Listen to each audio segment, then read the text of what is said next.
Well, my battery replacement boards have arrived. I bought these from a guy at noquartersarcade.com, Frank Lindenmuth. He does different battery board replacements for a lot of the different pinball machines. This is for Gottlieb System 3. And so this is what it is. Basically, instead of having a soldered lithium battery that you have to solder and desolder, from now on it's just going to be a cell holder, and it's going to be a 2032. This is so much easier. Now, I did come into issues getting these pins out.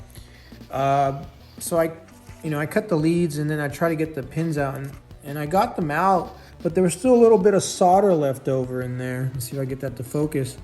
And I couldn't get that solder out even with a wick. So what I ended up doing is I ended up getting a really small drill bit here and drilling it by hand, drilling it little by little by little until I was able to drill out that extra solder and avoid damaging, because I don't want to apply too much heat to these boards, because then they will, the traces can come out. But you can see there, this is perfect. No damage to any traces, no damage to anything, perfectly out. So I'm just gonna pop this sucker in, and then I will be able to solder it, and I'll never have to worry about batteries again on these machines. All right, back. As you can see now, the mod is done, quick and easy. Just pop it in, do your soldering. I'm gonna cut those legs so they're not so long, and it's perfect. It is good to go. All right, I popped the game in the machine, in the Mario Brothers here. I've been busy with this. I put some flippers in here too, some lit flippers. But one thing you have to do is factory reset the game when you change the battery. If you don't, I should have recorded this, but on my first boot up, I got a bunch of gibberish. All the letters were everywhere. And then when I went into the settings menu here on maintenance and the little button here, everything was in, I think it was in German. Don't know why. So I turned it off, turned it back on. Everything was in English, but it still would do weird things every now and then. So then I went to the settings to factory reset, and it fixed everything. The only thing I had to do was go into adjustments and set it back to free play. But other than that, it's good to go. You can see there that flashing light on the NPU board. That means you're good. If it does like sporadic flashing or weird things, then you know there's something wrong. My Street Fighter, if I can show you here now that I've opened it, it still has the original lithium cell in it. It is not working. You see there's no attract mode, and it's flashing very rapidly. And so it's doing that, doesn't know what to do. But you see the sound boards and every other board is flashing correctly. But it's not booting into the game. It just recycles over and over and over until you change the battery out. Sometimes it will tell you, hey, the battery is low, but this game never told me the battery was low. So each game is a little different. You just don't know. But time to change the battery on that board. So I gotta move this out of the way and do that. But it's not hard.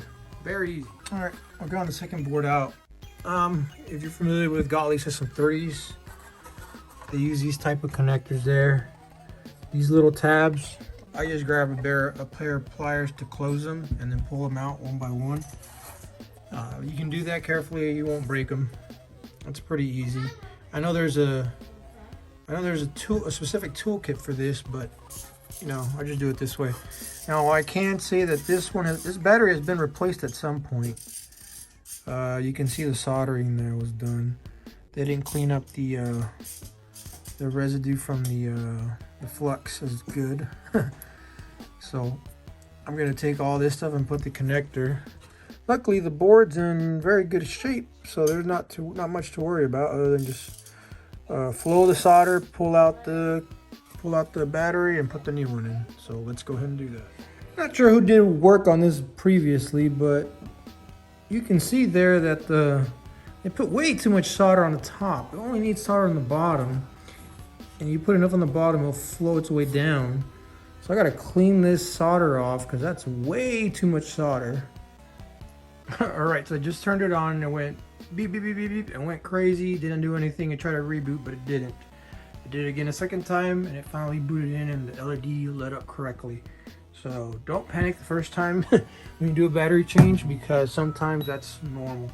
You hear the beep, it's going to tournament mode. Now you have to go into the maintenance here. Let me see.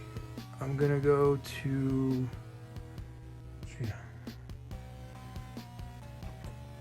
oh, hit the wrong button. I think I have to hit the memory. Memory checked out just fine. You literally have to go into the factory settings and reset it. You see, it's doing it, and then it'll boot, and then you'll be good to go. And that's just the way, because of the way, because I haven't factory reset it. Once I factory reset it, this crap goes away, because my Mario was doing the same thing. It was giving me junk data even after I put a new battery in, but that's just because of what it's doing, because for whatever weird reason, these Gottlieb System 3s don't behave right. You see, now it booted into the game, now it's in there. So I have to go in the settings and factory reset it for it to work. Let's see, is it this button? How do I go? There you go. I'm gonna go into utilities. So we'll hit the button here. Oh, it's this button here. Whoa, printer setup. I'm not familiar with that, so sorry about that. Let's exit. I think it's gonna be game adjustments. So game adjustments. Ah, it froze on me. And now I forgot to do it all over again. So let me pause it here and go into adjustments. All right, guys, I had to do quite testing. The board still kept giving me issues, kept resetting on me, rebooting, like it wasn't getting enough voltage, is what I thought in my mind, you know, just working on electronics. Now you see that the LED is always flashing, meaning it's getting enough power. It was like flashing really fast and constantly resetting. And at first I thought it was a battery, but actually it was not a battery issue, but it's a good thing that I got it taken care of anyways. Ended up being a voltage. The power supply was somehow sending, well, I did move this machine recently. So, you know, I moved it to the event and then brought it back home, and I disconnected the entire box and stuff like that. So I figured maybe I must have dropped the voltage a bit on the power supply up there. So what I did is I disconnected everything and just left the that bottom plug connected for the 5-volt power supply. And then what you do is you just connect the ground to here, and then you remove where you remove this top plug. You check in there with the red plug, and if you get the 5 volts, you're good. Well, mine was probably like 4.5 ish, so it was off by 5 volts, and that was causing the MPU board to constantly reset because it wasn't getting the right voltage. Luckily it wasn't over voltage. What I will be doing though is I will be doing the Todd Tucky repair, which is I'll be reflowing solder to all of the points on it, and then I will give the jizz, as he says, to the pot up there and set it to 5 again, because sometimes that contact tends to get dirt and stuff in there. So I'll be doing that, but thankfully there's nothing wrong with my boards. I was worried that maybe one of the chips had gone bad on the MPU board and I'd have to buy a new one. And thankfully there are still some aftermarkets available for that, which I'm gonna buy anyways, just in case my MPU board ever decides to die. As you can see, I've replaced the driver board because the original driver board had a lot of tracing on the back, and whoever soldered it didn't do too good of a job. So I just went with a new board, fixed a lot of issues. So that's what happened with my Street Fighter 2. So I'm kind of glad to get it up and running. One thing you have to test is once you've tested that's 5 volts, what you want to do is you want to make sure that the MPU board is actually getting the 5 volts. So right over there next to that connector, let me see if I can pop it up for you. Right there, you see that blue capacitor? there's going to be a positive on the left-hand side. You're going to want to put your positive on your voltmeter there to make sure that 5 volts are getting there. Now I read 5 volts here, and here I'm getting 4.98, which is just like 5 volts. So I know that there's no connector issues here. These Molex connectors from Gottlieb are actually very good. They don't give you much issues. I do need to do one more thing to my machines, and that is this setup is very similar to the Gottlieb System 80 machines, the 80Bs from the late 80s, as far as having grounding issues. Again, Todd Tucky, you just cut all of these wires. These are all the grounds that are coming in. They're going down to the transformer, and they go down to this little PCB board similar to this. And unfortunately, those PCB boards aren't that good. So the fix to do it is you can just cut them, make a connector, and bolt them onto the negative plate on the transformer, and you'll be good to go. So I've got to do some preventative maintenance ahead of time to make sure these machines don't give me issues, so they can last and they're bulletproof.